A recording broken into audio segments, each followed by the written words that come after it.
The abstracts I'll be presenting here are the data of the pilot study of the 100,000 genomes. So as you know, in the UK, we've done a massive effort to whole genome sequence 100,000 individuals, but that started with the pilot of 13,000 individuals with rare disorders. So in that process of whole genome sequencing those 13,000 people, we generated tools and pipelines to be able to, on one side, do clinical reporting. So with all this wealth of data, how do we report these findings back to the patients? What is important to report and what not? What is safe to report and what not?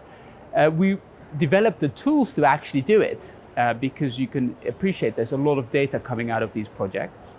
And then a very other important arm of this study is that we've generated a lot of data for research. So I'll be talking about the process of generating this information and how we apply it in clinical medicine, but also in new targets for research. So we have a genetics working party which started fairly recently, and that's because we understood that people are talking about genomics, genetics, but what does that actually mean for the day-to-day practice? What is useful, what is not useful, and what does our membership as BSH need to know about all these different techniques. So we have some ideas, but the lunch will be specifically to hear back from our members of what are the areas within genomics we need to work on. Is it on education? Is it on patient information? Is it on technical aspects? So that's why this breakfast will be there on Wednesday.